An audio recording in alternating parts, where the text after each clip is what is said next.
आकडेवारी जाहीर होत नाहीये. 6वा टप्पा झालेला आहे आणि यानंतर आता कोर्टाने देखील यावर सर्वांना सुनावणी करण्यासाठी नकार दिलेला आहे.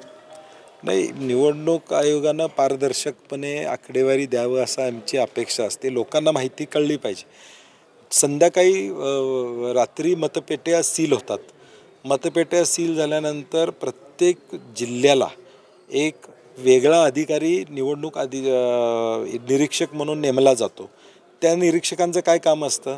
तिथल्या जिल्हाधिकारी आणि सगळ्या आरोंशी बोलून त्यांचा रिपोर्ट घेऊन तो रिपोर्ट रात्री अपलोड करणं आणि इलेक्शन कमिशनला पाठवल्याशिवाय ती आकडेवारी त्या ठिकाणी जाहीर करत नाहीत. मग ही आकडेवारी निवडणूक आयोगाकडे गेलेली असते, प्रत्येक जिल्ह्यातली, प्रत्येक लोकसभा मतदारसंघ वाईज गेले. मग ही जाहीर करायला अडचण काय मला कळत नाही.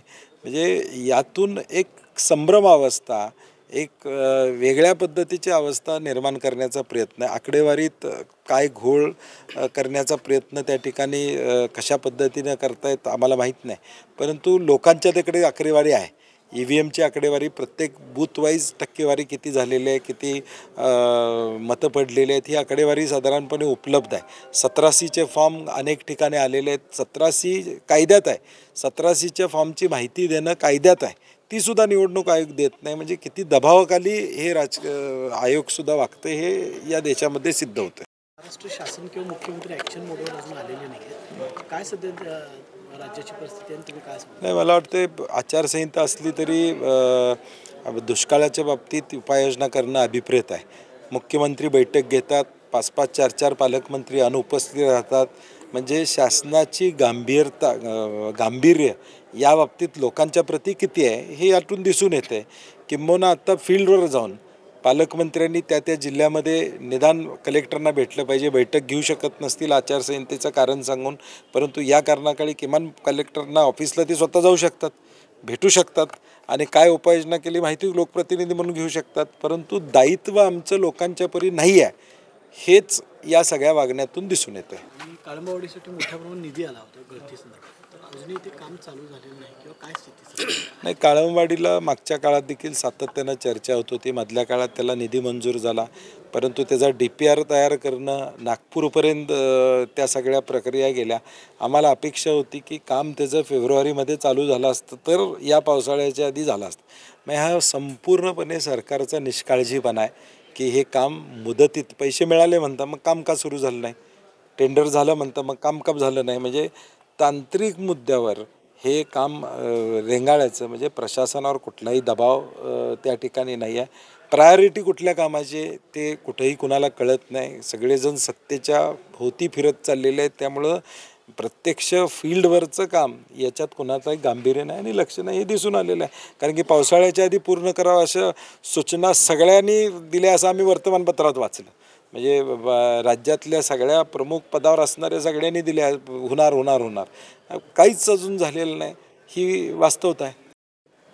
लाखो लिटरचं पाणी कर्नाटकच्या दिशेने आता गेलेलं आहे. पोलीस आणि अधिकारी इथं पहारा देण्याची वेळ आलेली आहे. नाही, मला वाटते अशा काही घटना पूर्वी देखील घडलेल्या आहेत आणि ज्यावेळी पाणी लागतं त्यावेळी शासन स्तरावर त्याचा निर्णय होतो आणि पाणी द्यायची व्यवस्था आपण करत असतो. परंतु काही लोकांनी रात्री तो प्रकार केल्यानंतर इरिगेशन डिपार्टमेंटनं, प्रशासनानं तिथं आता आम्ही त्यांना सूचना विनंती केलेली आहे की बाबा तुम्ही 24 तास पहारा तिथं ठेवा. कुणी असा खोडसाळपणा करता कामा नये. मी तर इरिगेशन डिपार्टमेंटला विनंती करतो आहे CCTV लावा तिथं, कारण की वारंवार हे बरेच दरवर्षी हा प्रकार घडतो आणि मला वाटतं कारण नसताना गैरसमज निर्माण होतात आणि म्हणून तिथं CCTV लावा आणि पोलीस बंदोबस्त तिथं 24 तास ठेवावा. कारण की कुरुंदवाड पोलीस स्टेशनच्या हद्दीमध्ये ते येतं आहे, कोल्हापूरच्या हद्दीमध्ये ते येतं आहे. त्यामुळं तिथं पोलीस बंदोबस्त ठेवा अशी विनंती आम्ही केलेली आहे प्रशासनाला. आता प्रशासन किती तत्परतेनं त्यामध्ये लक्ष घालते बघू. कसा प्रतिसाद एकूणच इंडिया आघाडीला?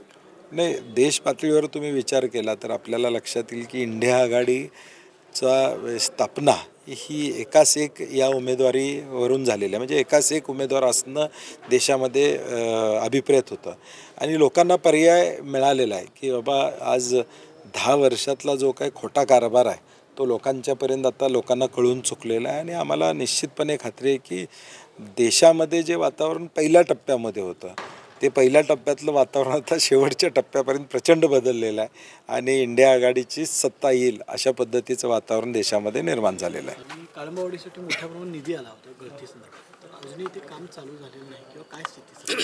नाही, काळंबवाडीला मागच्या काळात देखील सातत्यानं चर्चा होत होती. मधल्या काळात त्याला निधी मंजूर झाला, परंतु त्याचा DPR तयार करणं नागपूरपर्यंत त्या सगळ्या प्रक्रिया गेल्या. आम्हाला अपेक्षा होती की काम त्याचं फेब्रुवारीमध्ये चालू झालं असतं तर या पावसाळ्याच्या आधी झालं असतं. मग हा संपूर्णपणे सरकारचा निष्काळजीपणा आहे की हे काम मुदतीत पैसे मिळाले म्हणता मग काम का सुरू झालं नाही, टेंडर झालं म्हणता मग काम का झालं नाही. म्हणजे तांत्रिक मुद्द्यावर हे काम रेंगाळायचं म्हणजे प्रशासनावर कुठलाही दबाव त्या ठिकाणी नाही आहे. प्रायोरिटी कुठल्या कामाचे ते कुठेही कुणाला कळत नाही. सगळेजण सत्तेच्या भोवती फिरत चाललेले आहेत. त्यामुळं प्रत्यक्ष फील्डवरचं काम याच्यात कुणाचाही गांभीर्य नाही आणि लक्ष नाही हे दिसून आलेलं आहे. कारण की पावसाळ्याच्या आधी पूर्ण करावं अशा सूचना सगळ्यांनी दिल्या असं आम्ही वर्तमानपत्रात वाचलं.